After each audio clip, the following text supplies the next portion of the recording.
श्रीगणेशाय नमः। श्रीसरस्वत्यै नमः। श्रीवेदव्यासाय नमः। नारायणं नमस्कृत्य नरं चैव नरोत्तमं देवीं सरस्वतीं व्यासं ततो जयमुदीरयेत्। नवमोऽध्यायः। युधिष्ठिर का वानप्रस्थ एवं सन्यासी के अनुसार जीवन व्यतीत करने का निश्चय। युधिष्ठिर उवाच। युधिष्ठिर ने कहा, अर्जुन, तुम अपने मन और कानों को अंतःकरण में स्थापित करके 2 घड़ी तक एकाग्र हो जाओ, तब मेरी बात सुनकर तुम इसे पसंद करोगे। मैं ग्राम्य सुखों का परित्याग करके साधु पुरुषों के चले हुए मार्ग पर तो चल सकता हूँ, परंतु तुम्हारे आग्रह के कारण कदापि राज्य नहीं स्वीकार करूंगा। एकाकी पुरुष के चलने योग्य कल्याणकारी मार्ग कौन सा है, यह मुझसे पूछो, अथवा यदि पूछना नहीं चाहते हो तो बिना पूछे भी मुझसे सुनो। मैं गंवारों के सुख और आचार पर लात मारकर वन में रहकर अत्यंत कठोर तपस्या करूंगा। फल मूल खाकर मृगों के साथ विचरूंगा। दोनों समय स्नान करके यथा समय अग्निहोत्र करूंगा और परिमित आहार करके शरीर को दुर्बल कर दूंगा। मृगचर्म तथा वल्कल वस्त्र धारण करके सिर पर जटा रखूंगा। सर्दी, गर्मी और हवा को सहूंगा। भूख, प्यास और परिश्रम को सहने का अभ्यास डालूंगा। शास्त्रोक्त तपस्या द्वारा इस शरीर को सुखाता रहूंगा।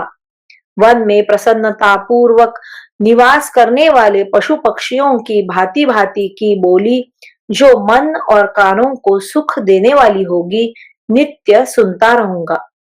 वन में खिले हुए वृक्षों और लताओं की मनोहर सुगंध सूंघता हुआ अनेक रूप वाले सुंदर वनवासियों को देखा करूंगा। वहां वानप्रस्थ महात्माओं तथा ऋषि कुलवासी ब्रह्मचारी ऋषि मुनियों का भी दर्शन होगा। मैं किसी वनवासी का भी अप्रिय नहीं करूंगा, फिर ग्रामवासियों की तो बात ही क्या है।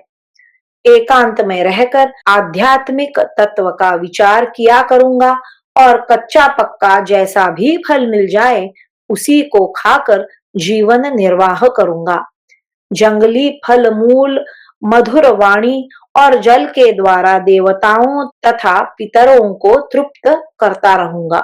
इस प्रकार वनवासी मुनियों के लिए शास्त्र में बताए हुए कठोर से कठोर नियमों का पालन करता हुआ इस शरीर की आयु समाप्त होने की बाट देखता रहूंगा।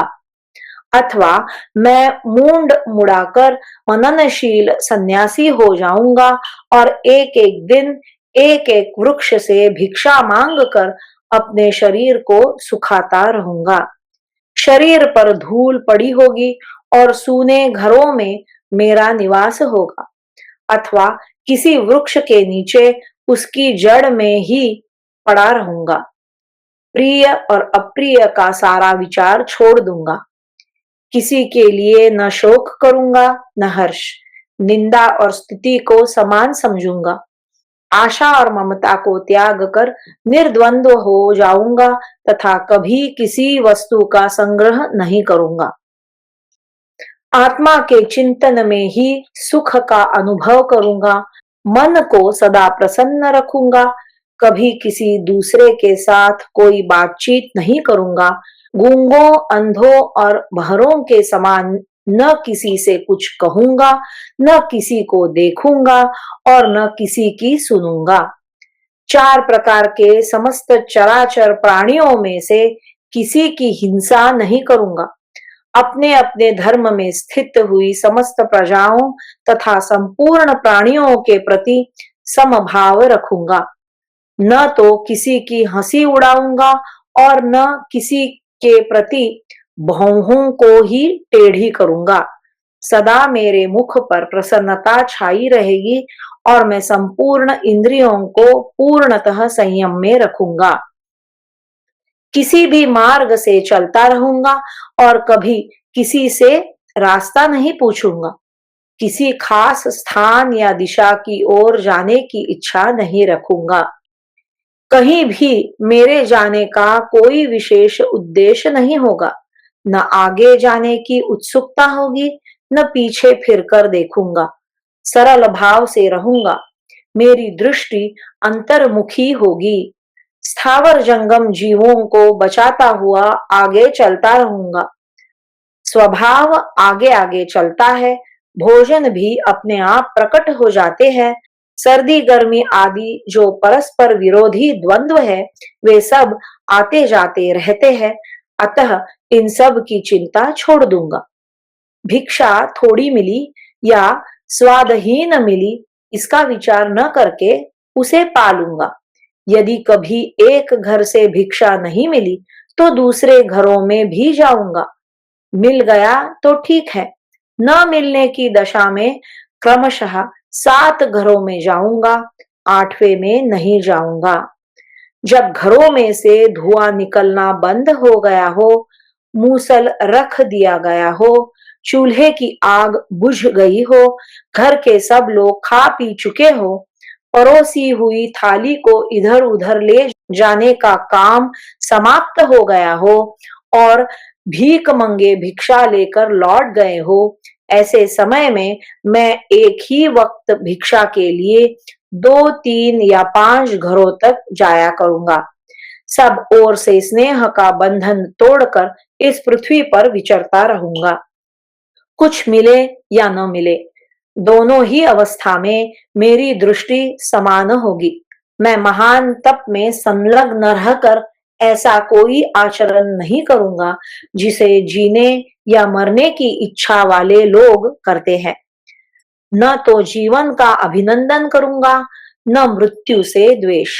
यदि एक मनुष्य मेरी एक बाह को बसूले से काटता हो और दूसरा दूसरी बाह को चंदन मिश्रित जल से सींचता हो, तो न पहले का अमंगल सोचूंगा और न दूसरे की मंगल कामना करूंगा। उन दोनों के प्रति समान भाव रखूंगा। जीवित पुरुष के द्वारा जो कोई भी अभ्युदयकारी कर्म किए जा सकते हैं, उन सब का परित्याग करके केवल शरीर निर्वाह के लिए पलकों के खोलने मीचने या खाने पीने आदि के कार्य में ही प्रवृत्त हो सकूंगा। इन सब कार्यों में भी आसक्त नहीं होऊंगा। संपूर्ण इंद्रियों के व्यापारों से उपरत होकर मन को संकल्प शून्य करके अंतःकरण का सारा मल धो डालूंगा। सब प्रकार की आसक्तियों से मुक्त रहकर स्नेह के सारे बंधनों को लांघ जाऊंगा। किसी के अधीन न रहकर वायु के समान सर्वत्र विचरूंगा। इस प्रकार वीतराग होकर विचरने से मुझे शाश्वत संतोष प्राप्त होगा। अज्ञानवश तृष्णा ने मुझसे बड़े बड़े पाप करवाए हैं। कुछ मनुष्य शुभाशुभ कर्म करके कार्य कारण से अपने साथ जुड़े हुए स्वजनों का भरण पोषण करते हैं। फिर आयु के अंत में जीवात्मा इस प्राण शून्य शरीर को त्याग कर पहले के किए हुए उस पाप को ग्रहण करता है, क्योंकि कर्ता को ही उसके कर्म का वह फल प्राप्त होता है। इस प्रकार रथ के पहिए के समान निरंतर घूमते हुए इस संसार चक्र में आकर जीवों का यह समुदाय कार्यवश अन्य प्राणियों से मिलता है। इस संसार में जन्म मृत्यु जरा व्याधि और वेदनाओं का आक्रमण होता ही रहता है, जिससे यहाँ का जीवन कभी स्वस्थ नहीं रहता। जो अपार सा प्रतीत होने वाले इस संसार को त्याग देता है, उसी को सुख मिलता है। जब देवता भी स्वर्ग से नीचे गिरते हैं और महर्षि भी अपने अपने स्थान से भ्रष्ट हो जाते हैं, तब कारण तत्व को जानने वाला कौन मनुष्य इस जन्म मरण रूप संसार से कोई प्रयोजन रखेगा। भांति भांति के भिन्न भिन्न कर्म करके विख्यात हुआ राजा भी किन्हीं छोटे मोटे कारणों से ही दूसरे राजाओं द्वारा मार डाला जाता है। आज दीर्घ काल के पश्चात मुझे यह विवेक रूपी अमृत प्राप्त हुआ है। इसे पाकर मैं अक्षय, अविकारी एवं सनातन पद को प्राप्त करना चाहता हूँ। अतः इस पूर्वोक्त धारणा के द्वारा निरंतर विचरता हुआ मैं निर्भय मार्ग का आश्रय ले जन्म, मृत्यु, जरा, व्याधि और वेदनाओं से आक्रांत हुए इस शरीर को अलग रख दूंगा। इस प्रकार श्री महाभारत शांति पर्व के अंतर्गत राजधर्मानुशासन पर्व में युधिष्ठिर का वाक्य विषयक 9वां अध्याय पूरा हुआ।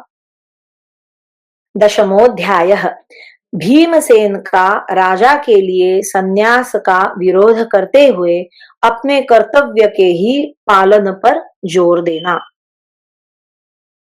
भीम उवाच। भीमसेन बोले, राजन, जैसे मंद और अर्थ ज्ञान से शून्य श्रोत्रिय की बुद्धि केवल मंत्र पाठ द्वारा मारी जाती है, उसी प्रकार आपकी बुद्धि भी तात्विक अर्थ को देखने या समझने वाली नहीं है। भरत श्रेष्ठ, यदि राजधर्म की निंदा करते हुए आपने आलस्यपूर्ण जीवन बिताने का ही निश्चय किया था, तो धृतराष्ट्र के पुत्रों का विनाश करने से क्या फल मिला? क्षत्रियोचित मार्ग पर चलने वाले पुरुष के हृदय में अपने भाई पर भी क्षमा, दया, करुणा और कोमलता का भाव नहीं रह जाता। फिर आपके हृदय में यह सब क्यों है? यदि हम पहले ही जान लेते कि आपका विचार इस तरह का है, तो हम हथियार नहीं उठाते और न किसी का वध ही करते। हम भी आपकी ही तरह शरीर छूटने तक भीख मांगकर ही जीवन निर्वाह करते। फिर तो राजाओं में यह भयंकर युद्ध होता ही नहीं। विद्वान पुरुष कहते हैं कि यह सब कुछ प्राण का अन्न है। स्थावर और जंगम सारा जगत प्राण का भोजन है। क्षत्रिय धर्म के ज्ञाता विद्वान पुरुष यह जानते और बताते हैं कि अपना राज्य ग्रहण करते समय जो कोई भी उसमें बाधक या विरोधी खड़े हो, उन्हें मार डालना चाहिए। युधिष्ठिर, जो लोग हमारे राज्य के बाधक या लुटेरे थे, वे सभी अपराधी ही थे। अतः हमने उन्हें मार डाला। उन्हें मारकर धर्मतः प्राप्त हुई इस पृथ्वी का आप उपभोग कीजिए। जैसे कोई मनुष्य परिश्रम करके कुआं खोदे और वहां जल न मिलने पर देह में कीचड़ लपेटे हुए वहां से निराश लौट आए, उसी प्रकार हमारा किया कराया यह सारा पराक्रम व्यर्थ होना चाहता है। जैसे कोई विशाल वृक्ष पर आरूढ़ हो, वहां से मधु उतार लाए, परंतु उसे खाने के पूर्व ही उसकी मृत्यु हो जाए, हमारा यह प्रयत्न भी वैसा ही हो रहा है। जैसे कोई मनुष्य मन में कोई आशा लेकर बहुत बड़ा मार्ग तय करे और वहां पहुंचने पर निराश लौटे, हमारा यह कार्य भी उसी तरह निष्फल हो रहा है।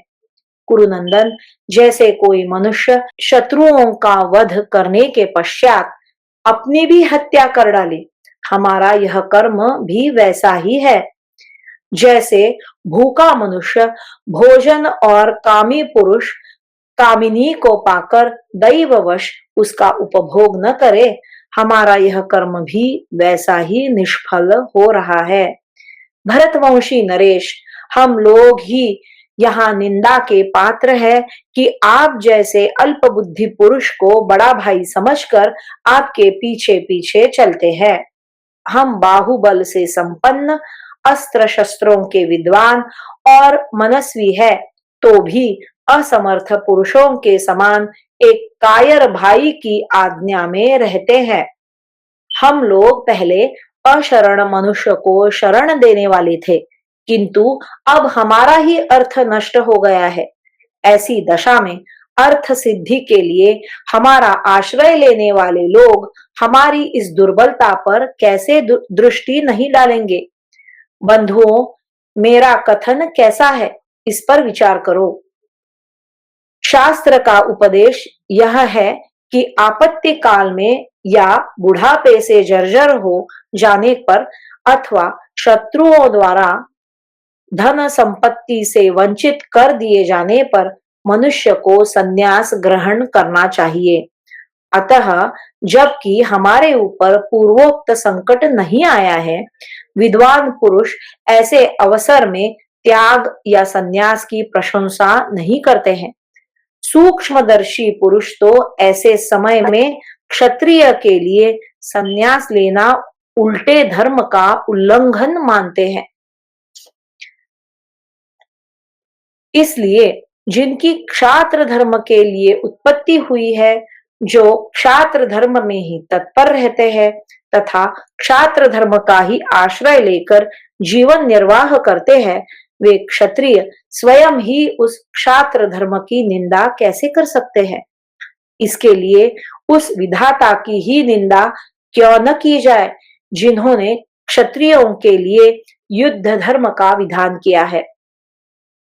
श्रीहीन, निर्धन एवं नास्तिकों ने वेद के अर्थवाद वाक्यों द्वारा प्रतिपादित विज्ञान का आश्रय ले सत्य सा प्रतीत होने वाले मिथ्या मत का प्रचार किया है। वैसे वचनों द्वारा क्षत्रिय का संन्यास में अधिकार नहीं सिद्ध होता है। धर्म का बहाना लेकर अपने द्वारा केवल अपना पेट पालते हुए मौनी बाबा बनकर बैठ जाने से कर्तव्य से भ्रष्ट होना ही संभव है, जीवन को सार्थक बनाना नहीं। जो पुत्रों और पौत्रों के पालन में असमर्थ हो, देवताओं, ऋषियों तथा पितरों को तृप्त न कर सकता हो और अतिथियों को भोजन देने की भी शक्ति न रखता हो, ऐसा मनुष्य ही अकेला जंगल में रहकर सुख से जीवन बिता सकता है। आप जैसे शक्तिशाली पुरुष का यह काम नहीं है। सदा ही वन में रहने पर भी न तो ये मृग स्वर्गलोक पर अधिकार पा सके हैं, न सुअर और पक्षी ही। पुण्य की प्राप्ति तो अन्य प्रकार से ही बतलाई गई है। श्रेष्ठ पुरुष केवल वनवासी को ही पुण्य कारक नहीं मानते।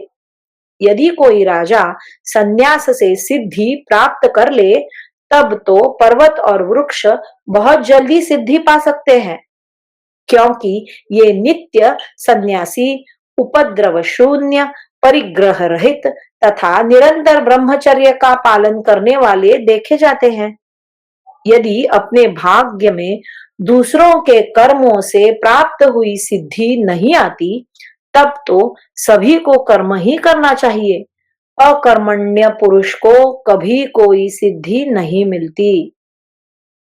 यदि अपने शरीर मात्र का भरण पोषण करने से सिद्धि मिलती हो, तब तो जल में रहने वाले जीवों तथा स्थावर प्राणियों को भी सिद्धि प्राप्त कर लेनी चाहिए, क्योंकि उन्हें केवल अपना ही भरण पोषण करना रहता है।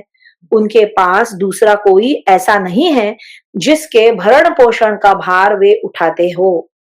देखिए और विचार कीजिए कि सारा संसार किस तरह अपने कर्मों में लगा हुआ है।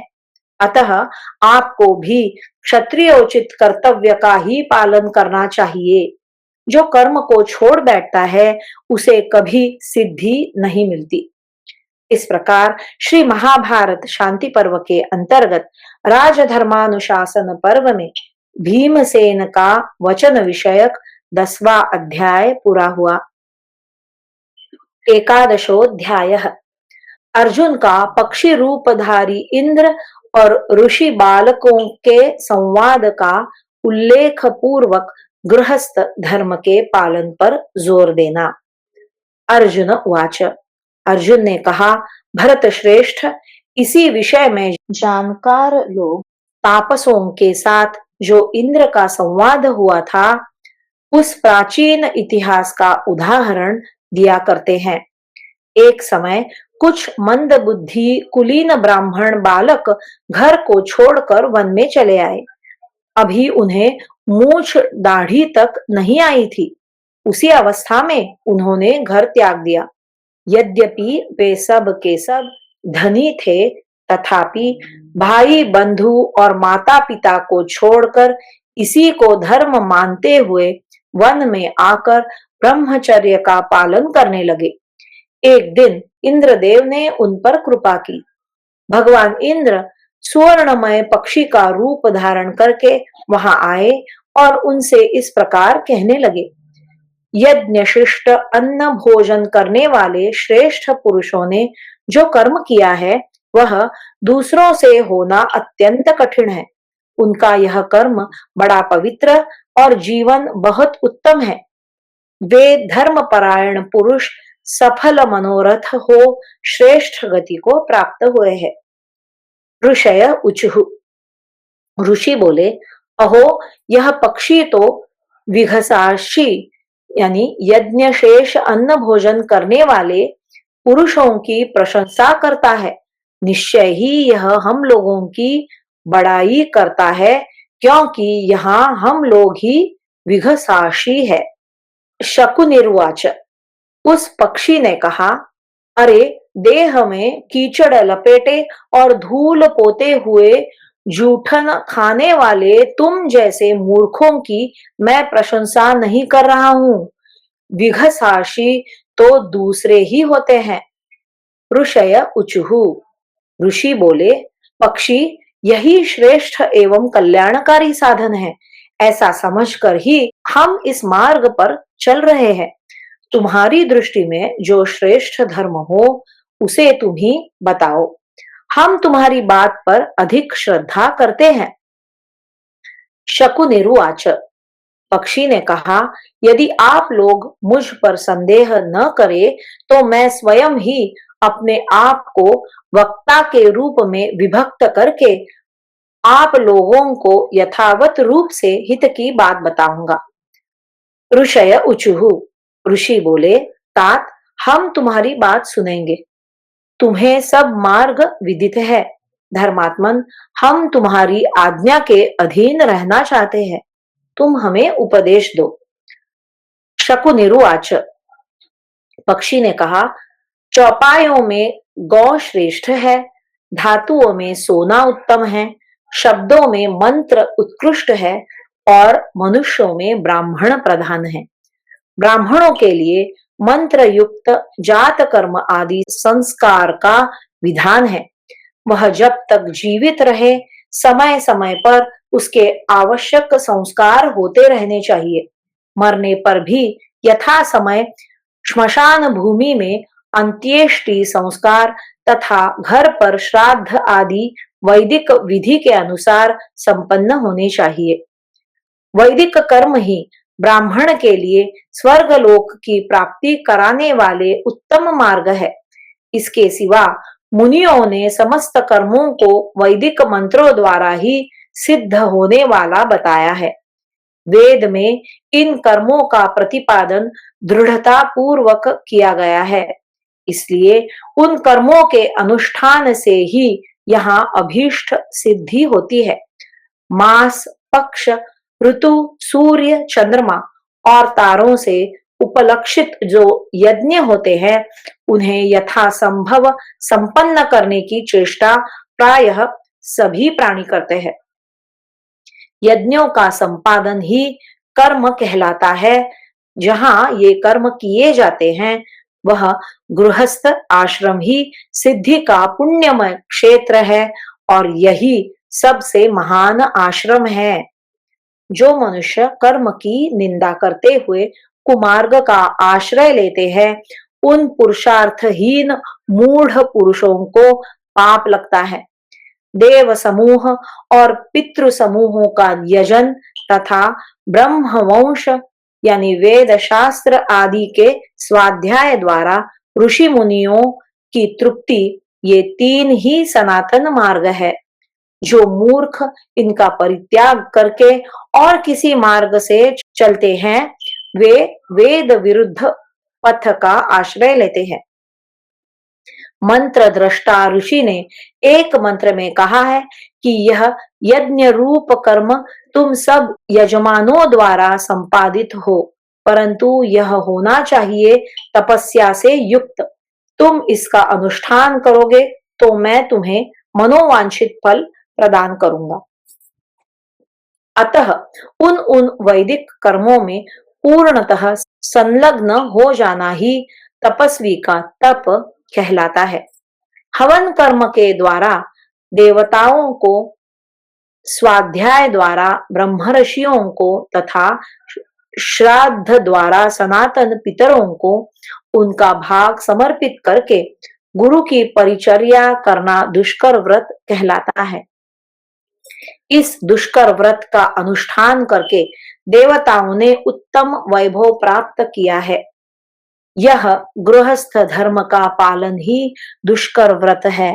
मैं तुम लोगों से इसी दुष्कर व्रत का भार उठाने के लिए कह रहा हूं।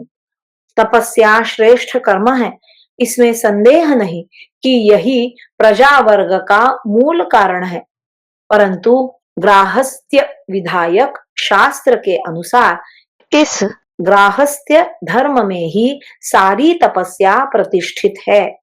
जिनके मन में किसी के प्रति ईर्ष्या नहीं है, जो सब प्रकार के द्वंद्वों से रहित है, वे ब्राह्मण इसी को तप मानते हैं।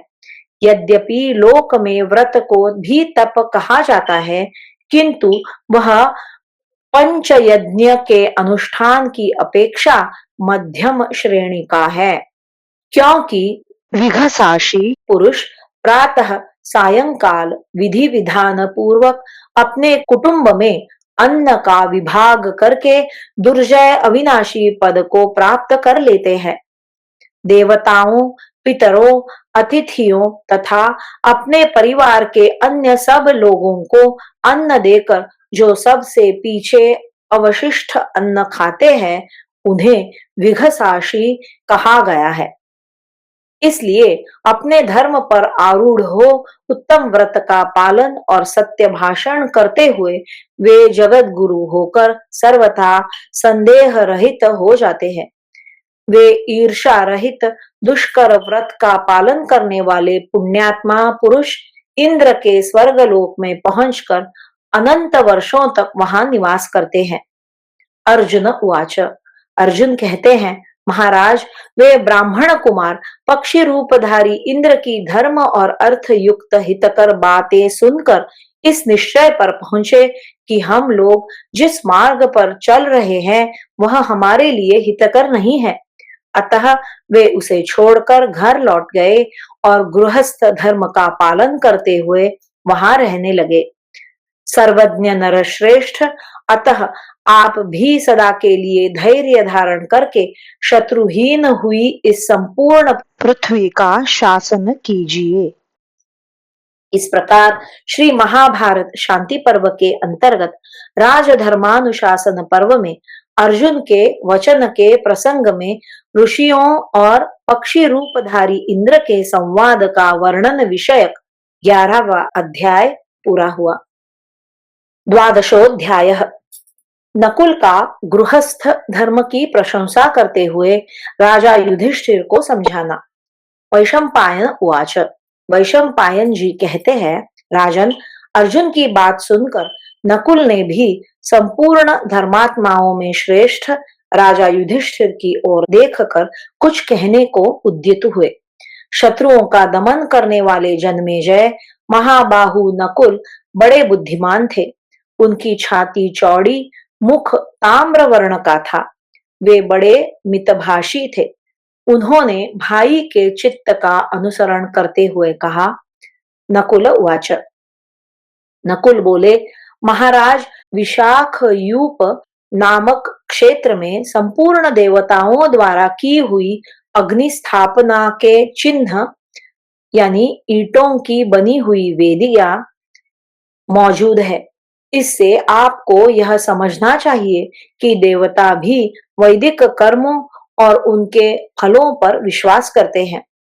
राजन, आस्तिकता की बुद्धि से रहित समस्त प्राणियों के प्राणदाता पितर भी शास्त्र के विधि वाक्यों पर दृष्टि रखकर कर्म ही करते हैं।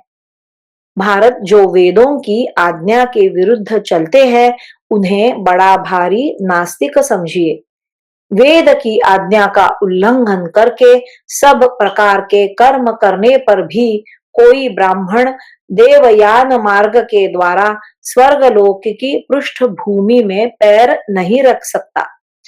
यह गृहस्थ आश्रम सब आश्रमों से ऊंचा है। यह बात वेदों के सिद्धांत को जानने वाले श्रुति संपन्न ब्राह्मण कहते हैं।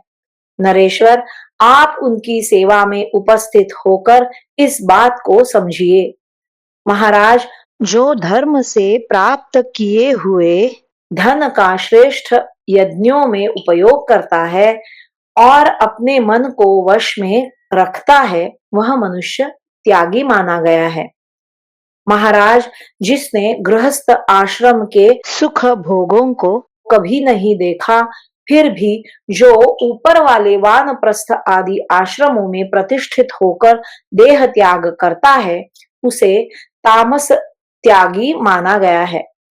पार्थ, जिसका कोई घर बार नहीं, जो इधर उधर विचरता और चुपचाप किसी वृक्ष के नीचे उसकी जड़ पर सो जाता है, जो अपने लिए कभी रसोई नहीं बनाता और सदा योग परायण रहता है, ऐसे त्यागी को भिक्षुक कहते हैं। कुंती नंदन, जो ब्राह्मण क्रोध, हर्ष और विशेषतः चुगली की अवहेलना करके सदा वेदों के स्वाध्याय में लगा रहता है, वह त्यागी कहलाता है। राजन, कहते हैं कि एक समय मनीषी पुरुषों ने चारों आश्रमों को विवेक के तराजू पर रख कर तोला था। एक और तो अन्य तीनों आश्रम थे और दूसरी ओर अकेला गृहस्थ आश्रम था। भरतवंशी नरेश, पार्थ, इस प्रकार विवेक की तुला पर रखकर जब देखा गया तो गृहस्थ आश्रम ही महत्वपूर्ण सिद्ध हुआ, क्योंकि वहां भोग और स्वर्ग दोनों सुलभ थे। तब से उन्होंने निश्चय किया कि यही मुनियों का मार्ग है और यही लोकवेत्ताओं की गति है। भरत श्रेष्ठ, जो ऐसा भाव रखता है वही त्यागी है। जो मूर्ख की तरह घर छोड़कर वन में चला जाता है, वह त्यागी नहीं है। वन में रहकर भी यदि धर्म ध्वजी मनुष्य काम भोगों पर दृष्टिपात यानी उनका स्मरण करता है, तो यमराज उसके गले में मौत का फंदा डाल देते हैं। महाराज, यही कर्म यदि अभिमान पूर्वक किया जाए तो वह सफल नहीं होता और त्याग पूर्वक किया हुआ सारा कर्म ही महान फलदायक होता है। शम, दम, धैर्य, सत्य, शौच, सरलता, यज्ञ, धृति तथा धर्म, इन सब का ऋषियों के लिए निरंतर पालन करने का विधान है। महाराज, गृहस्थ आश्रम में ही देवताओं, पितरों तथा अतिथियों के लिए किए जाने वाले आयोजन की प्रशंसा की जाती है। केवल यही धर्म, अर्थ और काम, ये तीनों सिद्ध होते हैं। यहाँ रहकर वेद विहित विधि का पालन करने वाले निष्ठावान त्यागी का कभी विनाश नहीं होता। वह पारलौकिक उन्नति से कभी वंचित नहीं रहता। राजन, पाप रहित धर्मात्मा प्रजापति ने इस उद्देश्य से प्रजाओं की सृष्टि की कि ये नाना प्रकार की दक्षिणा वाले यज्ञों द्वारा मेरा यजन करेंगी। इसी उद्देश्य से उन्होंने यज्ञ संपादन के लिए नाना प्रकार की लता वेलों, वृक्षों, औषधियों, मेध्य पशुओं तथा यज्ञार्थक हविष्यों की भी सृष्टि की है। वह यज्ञ कर्म गृहस्थाश्रमी पुरुषों को एक मर्यादा के भीतर बांध रखने वाला है। इसलिए गृहस्थ्य धर्म ही इस संसार में दुष्कर और दुर्लभ है। महाराज, जो गृहस्थ उसे पाकर पशु और धन धान्य से संपन्न होते हुए भी यज्ञ नहीं करते हैं, उन्हें सदा ही पाप का भागी होना पड़ता है। कुछ ऋषि वेद शास्त्रों का स्वाध्याय रूप यज्ञ करने वाले होते हैं, कुछ ज्ञान यज्ञ में तत्पर रहते हैं और कुछ लोग मन में ही ध्यान रूपी महान यज्ञों का विस्तार करते हैं।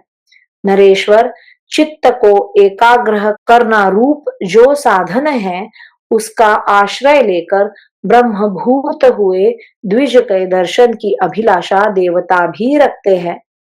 इधर उधर से जो विचित्र रत्न संग्रह करके लाए गए हैं, उनका यज्ञों में वितरण न करके आप नास्तिकता की बातें कर रहे हैं।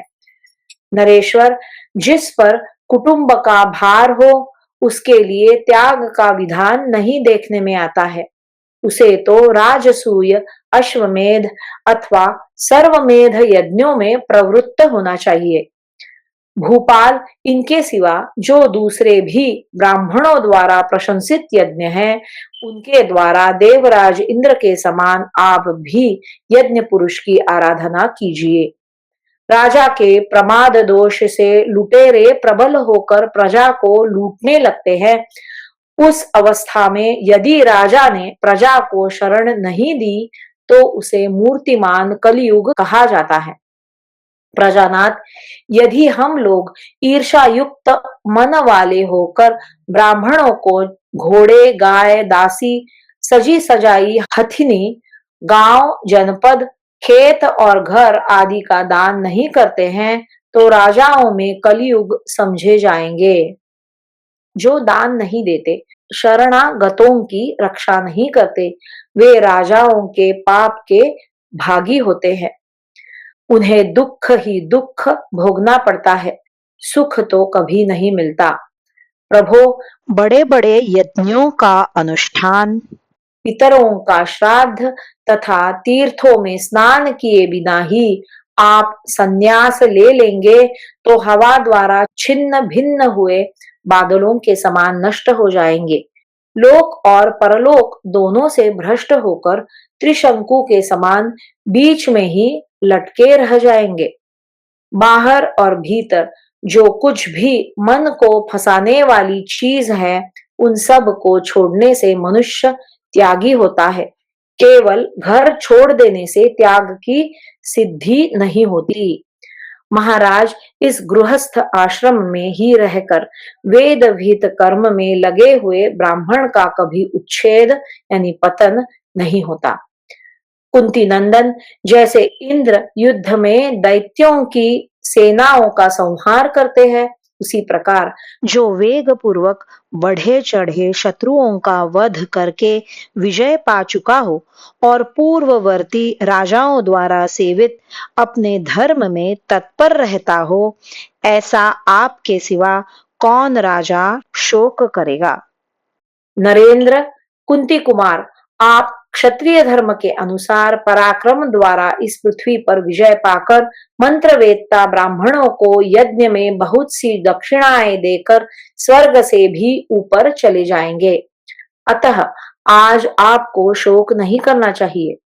इस प्रकार श्री महाभारत शांति पर्व के अंतर्गत राजधर्मानुशासन पर्व में नकुल वाक्य विषयक 12वां अध्याय पूरा हुआ। त्रयोदशोऽध्यायः। सहदेव का युधिष्ठिर को ममता और आसक्ति से रहित होकर राज्य करने की सलाह देना। सहदेव उवाच, सहदेव बोले, भरत नंदन, केवल बाहरी द्रव्य का त्याग कर देने से सिद्धि नहीं मिलती। शरीर संबंधी द्रव्य का त्याग करने से भी सिद्धि मिलती है या नहीं, इसमें संदेह है। बाहरी द्रव्यों से दूर होकर दैहिक सुख भोगों में आसक्त रहने वालों को जो धर्म अथवा जो सुख प्राप्त होता हो, वह उस रूप में हमारे शत्रुओं को ही मिले। परंतु शरीर के उपयोग में आने वाले द्रव्यों की ममता त्याग कर अनासक्ता भाव से पृथ्वी का शासन करने वाले राजा को जिस धर्म अथवा जिस सुख की प्राप्ति होती हो, वह हमारे हितैषी सुहृदों को मिले। 2 अक्षरों का मम, यह मेरा है, ऐसा भाव मृत्यु है। और 3 अक्षरों का न मम, यह मेरा नहीं है, ऐसा भाव अमृत सनातन ब्रह्म है। राजन, इससे सूचित होता है कि मृत्यु और अमृत ब्रह्म दोनों अपने ही भीतर स्थित है। वे ही अदृश्य भाव से रहकर प्राणियों को एक दूसरे से लड़ाते हैं, इसमें संशय नहीं है। भरत नंदन, यदि इस जीवात्मा का अविनाशी होना निश्चित है, तब तो प्राणियों के शरीर का वध करने मात्र से उनकी हिंसा नहीं हो सकेगी। इसके विपरीत यदि शरीर के साथ ही जीव की उत्पत्ति तथा उसके नष्ट होने के साथ ही जीव का नाश होना माना जाए, तब तो शरीर नष्ट होने पर जीव भी नष्ट ही हो जाएगा। उस दशा में सारा वैदिक कर्म मार्ग ही व्यर्थ सिद्ध होगा। इसलिए विज्ञ पुरुष को एकांत में रहने का विचार छोड़कर पूर्ववर्ती तथा अत्यंत पूर्ववर्ती श्रेष्ठ पुरुषों ने जिस मार्ग का सेवन किया है, उसी का आश्रय लेना चाहिए। यदि आपकी दृष्टि में गृहस्थ धर्म का पालन करते हुए राज्य शासन करना अधर्म मार्ग है, तो स्वयंभू मनु तथा उन उन अन्य चक्रवर्ती नरेशों ने इसका सेवन क्यों किया था? भरतवंशी नरेश, उन नरपतियों ने उत्तम गुण वाले सत्य युग, त्रेता आदि अनेक युगों तक इस पृथ्वी का उपभोग किया है। जो राजा चराचर प्राणियों से युक्त इस सारी पृथ्वी को पाकर इसका अच्छे ढंग से उपभोग नहीं करता, उसका जीवन निष्फल है। अथवा राजन, वन में रहकर वन के ही फल फूलों से जीवन निर्वाह करते हुए भी जिस पुरुष की द्रव्यों में ममता बनी रहती है, वह मौत के ही मुख में है। भरत नंदन, प्राणियों का बाह्य स्वभाव कुछ और होता है और आंतरिक स्वभाव कुछ और। आप उस पर गौर कीजिए। जो सबके भीतर विराजमान परमात्मा को देखते हैं, वे महान भय से मुक्त हो जाते हैं। प्रभो, आप मेरे पिता, माता, भ्राता और गुरु है। मैंने आर्त होकर दुख में जो जो प्रलाप किया है, उन सब को आप क्षमा करें। भरतवंश भूषण भूपाल, मैंने जो कुछ भी कहा है वह यथार्थ हो या अयथार्थ, आपके प्रति भक्ति होने के कारण ही ये बातें मेरे मुंह से निकली है, यह आप अच्छी तरह समझ ले। इस प्रकार श्री महाभारत शांति पर्व के अंतर्गत राजधर्मानुशासन पर्व में सहदेव वाक्य विषयक 13वां अध्याय पूरा हुआ। हरि ओम। श्री कृष्णार्पणमस्तु।